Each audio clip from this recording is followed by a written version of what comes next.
Ladies and gentlemen, welcome to this week's edition of the Lashing Out Podcast and the Nittany Sports Now Network. My name is Jarrod Prugar, and he is Kevin Quigley.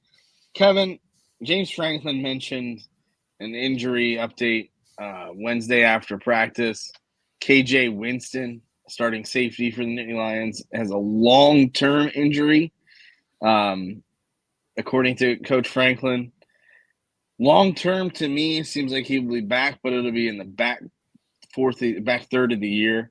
If it's season ending, of course they're going to say season ending. I think that with the way that James Franklin handles things, he's very deliberate in those messages. But again, it's not a great thing for the Penn State secondary. But if there's a position group that can withstand the loss of a player like KJ Winston, it is actually the secondary.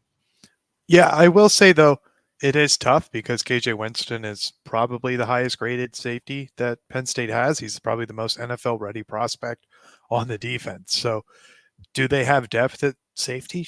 Certainly. But I do also worry that, KJ Winston is, I have a friend who's a scout for an NFL team, and I was talking about Jalen Reed flying around after the West Virginia game. He was like, I wasn't there for him. I was there for KJ Winston. So formidable person on the back end of the defense. Sure. They have a lot of depth.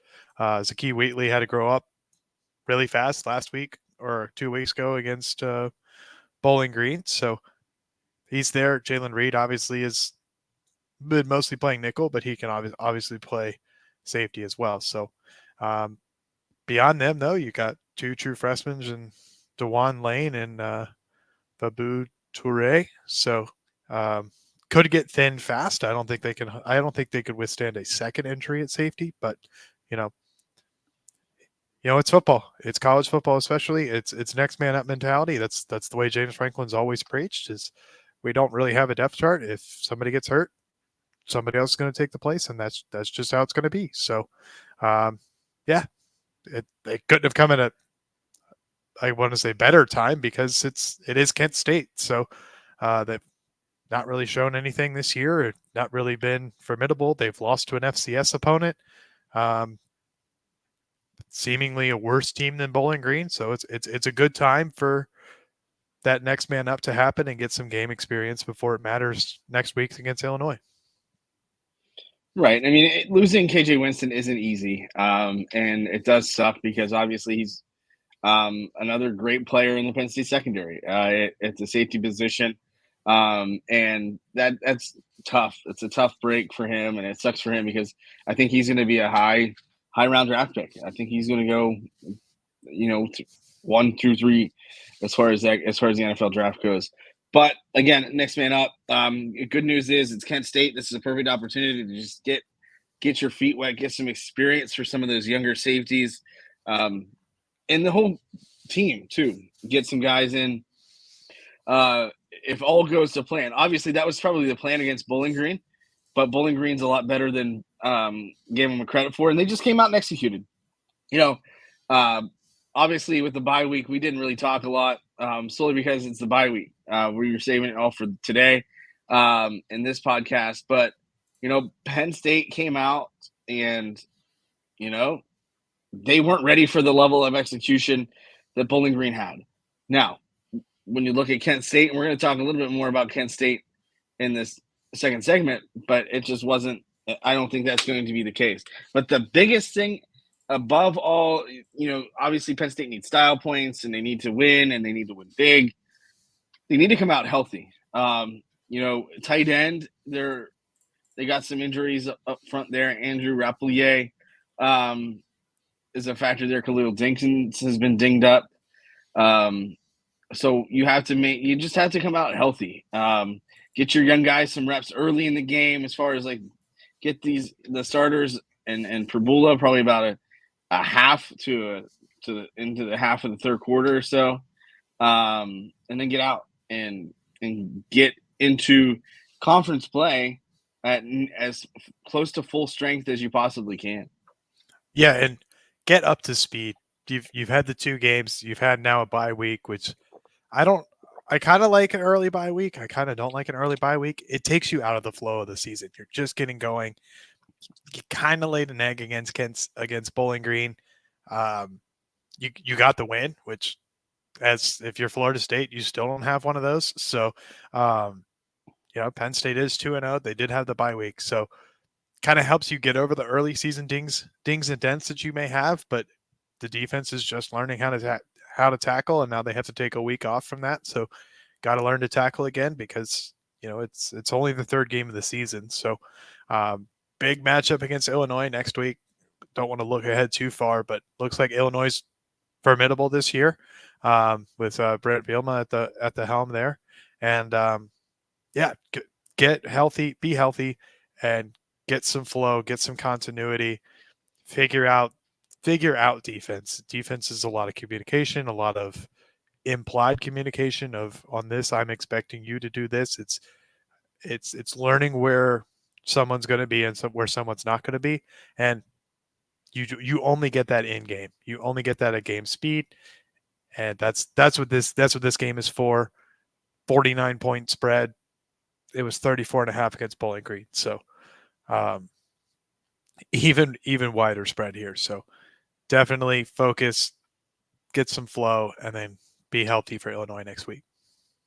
Yeah, I mean, the three things that Penn State needs this week before we go to the second segment: healthy, win, lots of reps for young guys, and I'm going to go with the fourth thing. They need to win big. They can't wait around and just kind of slug around. They need to put up points in a big way. And if they do those four things, then good things are going to happen for the Nittany Lions. Yeah, and Miami jumped them. Penn State lost 2 positions in the AP poll this week. They were number 8. Now they're number 10. Miami jumped them, and then they fell back behind Oregon for whatever reason. Not that Oregon has looked phenomenal. So kind of you need a ranking validation game. Go out and hit them in the mouth. That's all you need to do. The rankings don't matter yet. I think I was in an argument on somebody on Twitter about a reset of the rankings or how the ranking shouldn't exist this early in the season, but that's another topic for another day. But you're number 10 team in the country. You've got a team coming to town who's lost to an FCS opponent. You need to make them look like a team that has lost to an FCS opponent. You can't fart around with them. You can't be trailing at halftime. None of that.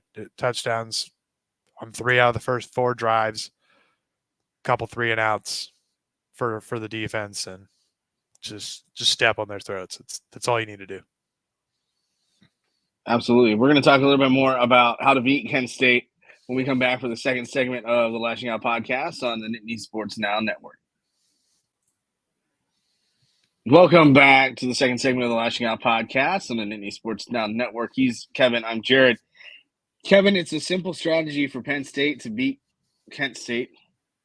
Just play your game. You can stay in your base defense, stay in your base offense, maybe show some stock blitzes, really some good plays. You're going to use some window dressing with some of the motions just to see whether they're in zone or man. But if you just stick to your base game plan, your base plays, I think Penn State's got a pretty good leg up on what they do against Kent State. I think a lot of the talk has been about the receivers not getting a lot of targets so far this season. Well, Penn State as a team has only thrown 38 times. 11 of those balls have gone to Tyler Warren. Penn State still percentage-wise, receivers are hauling in some of the yards, but the splash play is where it's at right now for this team. It seems like every other pass play ends up being a big play. And I expect that's going to continue on Saturday. Yeah, and if you look at Kent State played Tennessee last week, 71-0. Tennessee rushed the ball 55 times and averaged 8.3 yards per carry. So, going to be a good day for Nick Singleton and Katron Allen. Nico Iamaleava, the quarterback from Tennessee, who looks like a September Heisman candidate, only had to throw the ball 16 times. 2 other quarterbacks got reps for Tennessee last week. So Doesn't look like potentially that Drew Aller's going to need to do a lot of work, but maybe you do focus on Drew Aller getting a lot of work because does it help Nick Singleton and Katron Allen to rush 8 yards a carry for all day long, alternating snaps or 2 snaps in, 2 snaps out? Like that doesn't set your team up for success later in the Big Ten season. You do need to get Drew throwing. You it seems like this is the game where they can dominate the line of scrimmage. The offensive line needs to be better in pass protection, give Drew a cleaner pocket, give the receivers time to get open, which I think they did struggle with at times against Bowling Green and West Virginia. So, if you got to put the ball in the air 25 times just to get a rhythm, who cares about running up the score? It's clearly the pollsters care if you run up the score, and clearly they care if you don't. So, Kent State's getting paid to be there. They know what they're in for. So whatever you need to do on the offense, you and I agree, it's getting receivers involved, and it's not just Trey Wallace. Julian Fleming needs to get involved. Amari Evans needs to build his confidence up. Had a key drop against Bowling Green. So, yeah, get guys involved. Maybe Caden Saunders gets his groove back, gets some confidence back because he's only been returning punts this year. Get the little red dog going. And Liam Clifford. This is a team like that is a weak spot. That is a weak spot, and that's what they need to do. Exactly, and I think that's the other thing too is obviously Caden Saunders has been dealing with some injuries. He's been limited to just returning punts. So you hope that he gets healthy. Again, the biggest thing is getting these guys involved in. Right now I have a story out on NSN where I talked about this, where it's not yet necessarily alarming. It is good that they're spreading the ball around. Obviously, getting Singleton and Katron Allen involved in the passing game is huge. They've had some splash plays. Really, the only ones that haven't had splash plays are Khalil Dinkins and Julian Fleming. Everybody else has had a play that's gone for 14 or more yards. And that includes Omari Evans and Trey Wallace getting their 50, 55, and 50-yard receptions. So, I mean, they're making the big play. If we're still having the same conversations in week 6 or week 7, then it's obviously time to be concerned. But right now, they haven't needed it. Is this the week to do it? On paper, probably. But again, you just got to make sure your offense is in sync, whatever that means. If that's, splitting carries between Katron Allen and Nick Singleton and just making sure that they stay healthy and have fresh legs going into Illinois, then so be it. And if that means Drew Aller and Bo Perbula throw the ball quite a bit, then so be that as well. But you got to be able to put up points. And they've shown that they can do it in droves. They at one point against Bowling Green, they went 3 plays, 75 yards for a touchdown. So, I mean, this offense has shown that they can score at will when they want to. It's just a matter of, is that going to happen against Kent State? And Kent State, as far as Maction is concerned, is pretty far down on the totem pole, given that they've lost to Pitt, they've lost to Tennessee, and they've lost to the St. Francis Red Flash of the Northeast Conference, my beloved home conference from back in the day when Robert Morris was a member. They're still a member of football-wise, but not basketball. Yeah, and then if you look, let's drift away from the offense. You look at the defense. The defense is, hopefully you can just force 3 and outs. Maybe you give up 1 first down. I believe they were 9 of 15 passing for Devin Cargman last week. 58 yards on 15 attempts, so 3.9 yards per attempt, which is terrible.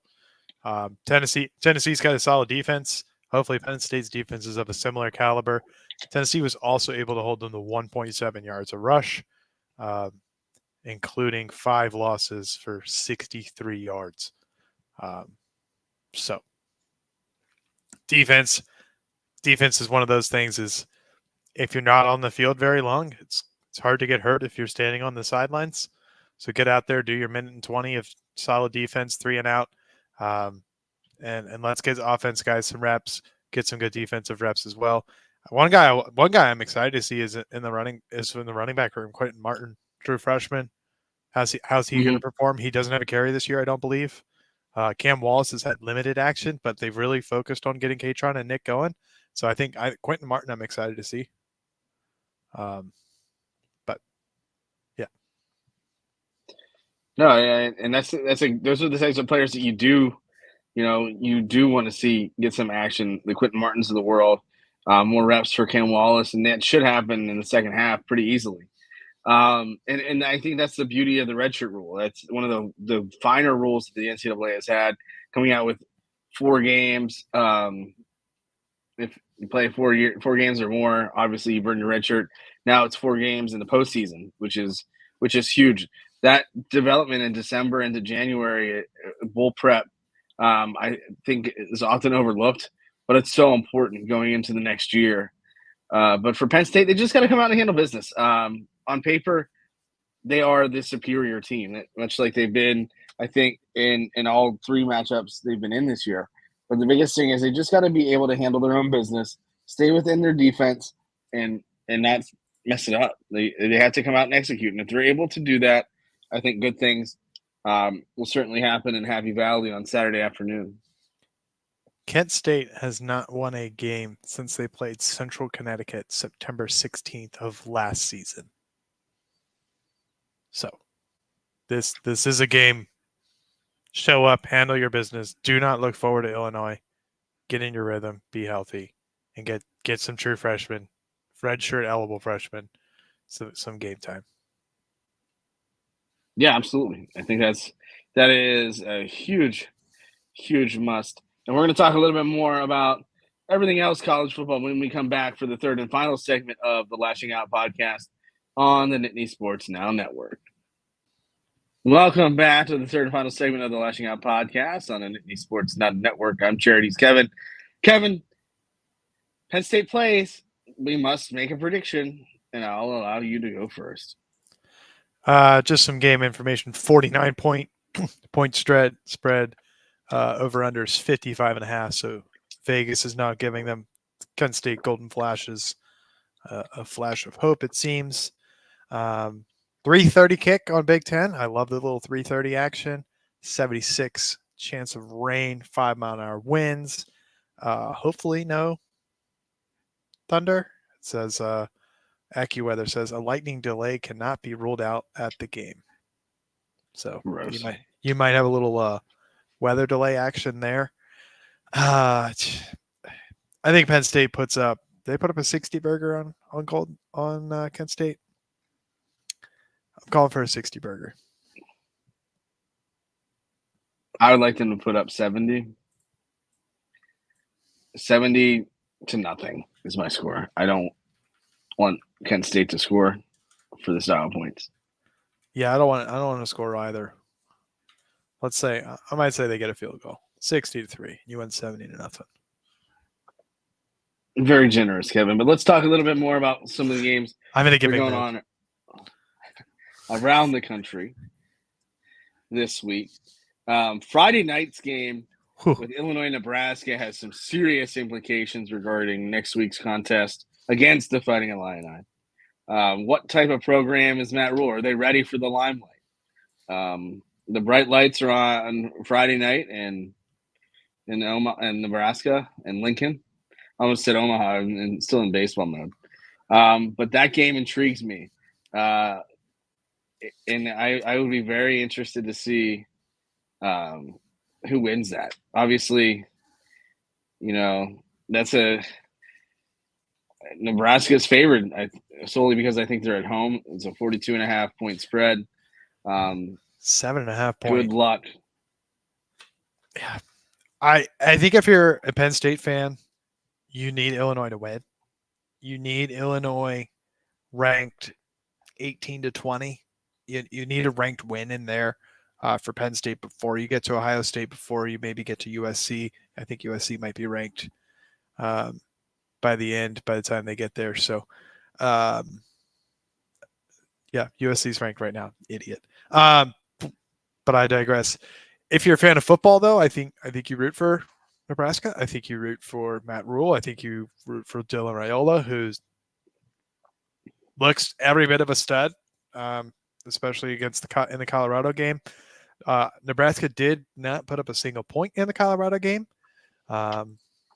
They had Northern Iowa last week.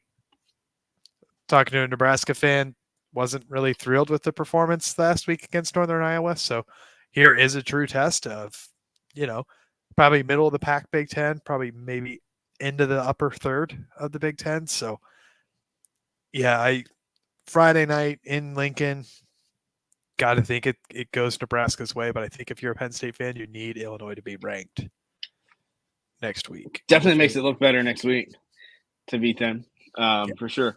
This game, the game itself doesn't intrigue me because it's Ohio State Marshall, but I absolutely love the banter between Ryan Day and Charles Huff this week. Charles Huff said any Ohio State player wants to come down here, he's got a NIL deal for some free Tudor's biscuits, and I thought that was absolutely hilarious. So kudos for him and Ryan Day for having fun with that. USC Michigan is a game that I think is fun, solely because I think everybody's rooting for USC. How does Michigan only fall to 18th and they keep their ranking after only beating Arkansas State by 10? Because they still won. They did, but Arkansas State, that's no disrespect to the I don't even know what their mascot is, the Red Wolves of Arkansas State, but not necessarily the most formidable program down there in the Sun Belt. It is again at Michigan, so it would be cool to watch the fans in Ann Arbor weep again, losing a second game at home after going undefeated last year. Yeah, 3:30 game on CBS. So we might have to do a little back and forth action. Penn State plays 3:30 on Big Ten Network. I think we forgot to put that in there. So yeah, and I think the other thing too is you kind of look at it. This is USC's first Big Ten test, and obviously they beat a Brian Kelly team in week 1, which is pretty common. But Michigan's defense is pretty good. It's their offense that is not great. But I think this is a good test for USC. And if they beat Michigan, then all eyes are probably on Happy Valley. If Penn State keeps winning, that's a top 10 matchup in the next couple of weeks whenever they play later in the season. Another matchup that I like. 5-point spread for USC Michigan. I think I would take USC -5 in that game. Oh, without a doubt. I think even in Ann Arbor. Yeah. And another game that fascinates me is Utah Oklahoma State because of the age of the quarterbacks, which is funny to me. Cam Rising's out. He hit his finger on the cooler last week, and his finger got infected, and he's out. Well, that's unfortunate. So Cam Rising might be going for his 18th year of college football next year. Hopefully he gets another medical red shirt. Yeah. He hasn't played. He did not play last week. I feel terrible for him after the injury in the Rose Bowl against Penn State knocked him out all last season. Then he comes back and a cooler takes him out for upwards of a month, I think. I think he had bizarre. I think he got like tetanus in his finger from the cooler. I don't know how that works. I'm not a doctor. But yeah, tough for Cam Rising. Utah did win last week without him, so. Yeah, they played pretty well without him even last year. The only other game that fascinates me this year in the top 25, or this week in the top 25, is Tennessee, Oklahoma. This is a big test for Tennessee on the road. To Norman at night. Yeah, I mean game day's there. Let's see what Josh Heupel's team's like. He won a national title for them back in '99. He helped put Oklahoma back on the map with Stoops. Then gets fired by Stoops as a coordinator, and then finds his way to Tennessee after his success at UCF. So it's going to be very interesting to see the reception that he gets, number one, and number two, what they can do against Brent Venables. Brent Venables is a game changer, obviously, for Oklahoma, but you see how bad Clemson has been since Venables took this job. And obviously, defensively, he's a superior coach. But Norman is not an easy place to play. No, and gritty win on the road at Tulane last week. Jackson Arnold kind of broke in last year for Oklahoma. Brent Venables. I mean, this is the first defense Tennessee's going to play. How well does Nico do after their game against Kent State last week that we talked about earlier? Yeah, it's kind of a good barometer game for the SEC. The SEC's got to kind of figure out what they have team wise.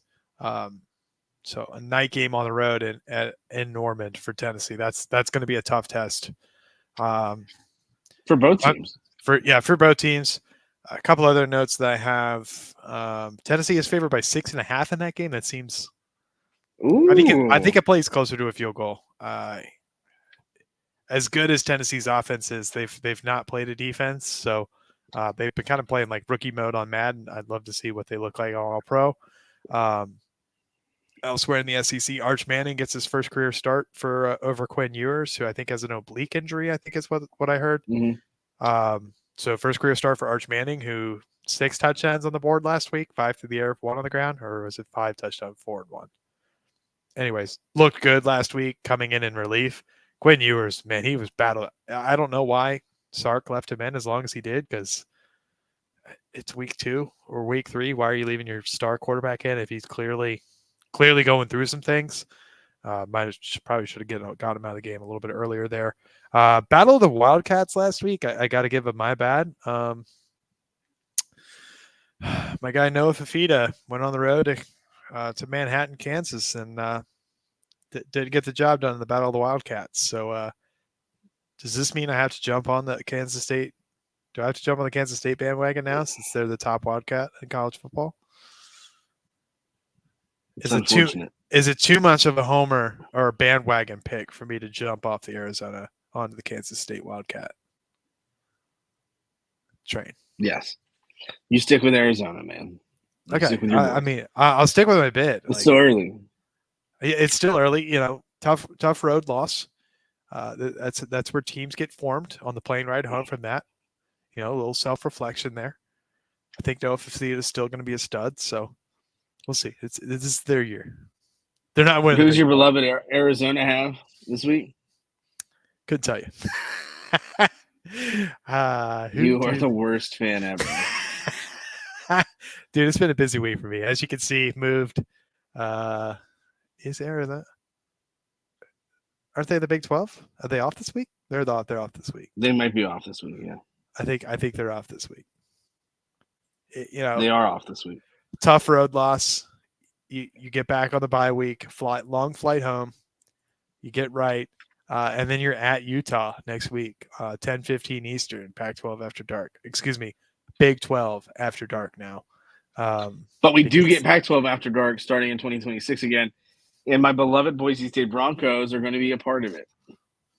Did you get your They have Portland State.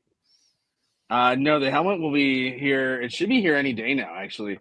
That's a very good question. So for those that don't know, I'm a big Kellen Moore fan, back from when he was at Boise State, and obviously love the Statue of Liberty and those sorts of things as well. But during COVID, I bought a piece of the Boise State turf, and it was $50 for a square foot square foot of this turf. And I found a replica Boise State full-size helmet for under $100, and now they're going to be showcased together, and I'm very thrilled about it. It's very fascinating to me, and we're going to hopefully. I hope that gets here sometime before I make a trip out to Boise State. Are you going to put that on your baby grand or next? Like, where does it go in relation? That'll go in my actual office after it's completed, probably above my shoulder or somewhere. Okay. Not all of us get to move right in and have our office ready to go. But until then, we get you can still see the boxes behind me. That's right. But you can still see my piano, my fireplace, when I get to move into my office and when it's completed, it's gonna look pretty good, and I'm very excited for that. And showcased will be the Boise State turf and Boise State helmet, among other things like a Robert Morris helmet, and probably a St. Francis one. Sorry to bring that up, Kent State fans. Clemson have the Wolfpack at home. Noon. That might be the noon game I watch on Saturday. So your beloved alma mater. Beloved's a strong word. It is my alma mater. Yes. Excellent. Any final words? AmCatting in the U.S. Mid-Amateur this weekend. Out at Kenlock and Independence Golf Clubs in Richmond, Virginia. So if you guys are around, come out and watch some good golf. Hopefully it should be home by the 3:30 kick for Penn State on Saturday. I think my player goes off at like 7:05 Saturday morning. So that's going to be a tough wake up for me. So it should be some good golf local to Richmond. So if you're local. Important question. Did you see Rory snap his 7-iron head off today? I did see that. Very limited social media over the last 2 weeks for me. So, but that did make it my way towards the top of my news feed today. We'll see where it goes. I'm pumped for this weekend. Football's good. Golf's gonna be great. Yeah, should be good. As for me, it's high school football commentating Friday night. I'll be at Beaver Stadium for Kent State on Saturday afternoon, and watching the Cowboys disappoint me on Sunday. Yeah, how are you doing? You doing all right after Sunday? Yeah, I mean, it is what it is. I'm more upset about my fantasy team, to be perfectly honest with you, because on my team I had Tua, and I put Tua in 2 minutes before that game started. Obviously, that was a major headache. Probably a decision. So, and then I also had George Kittle, who now has a hamstring problem. Along Isaac with the rest Pacheco, of the 49ers. Right? Isaac Pacheco, who broke his leg. Deebo Samuel, who also got hurt. I do have a good – you're doing heavy on the 49ers. It's bold. I do have a good joke for you. So I teach intro to engineering now, as you know, and I was talking about the engineering design process and, using things for their unintended – do you design things for their unintended uses? And I did have a meme of a Cowboys fan punching a TV. So I said, if you design TVs, you do have to wonder if they're going to go home to the home of a Cowboys fan. And they might get punched there. And then I did have a student say, I didn't need it this weekend after week 1. So when I got into class this week, I said, did you need to punch your TV this weekend? And he was like, I knew it was over after the third straight touchdown drive for the Saints. So yeah, did have some good banter in my class today. But I was going to leave the Cowboys alone, but you brought them up. So yeah, thanks, Kevin. I was at the Curve final Curve game of the year, and I'm just watching the score. I'm like, well, that's great. And then that ended pretty quickly. And it wasn't Dak Prescott's fault. Can't give up that amount of points on offense. But if you got paid less, maybe you have more money for the defense. No, they have plenty of people on the rookie deal. Look good against Cleveland. Laid an egg against Kyle Shanahan tree in New Orleans. See what happens this week. I don't even know who they play. I have not been paying attention. But hoping for they got the Ravens coming up that are 0-2. Shit, that's not great. Battle of the 0-2s, baby. Well, Dallas is 1-1, but sorry, nice try. My mistake. It's all right. I forgive you this time. For Kevin Quigley, this has been Jarrod Prugar. Go Cowboys and Broncos, but not the Arizona Wildcats. We'll catch you again next week.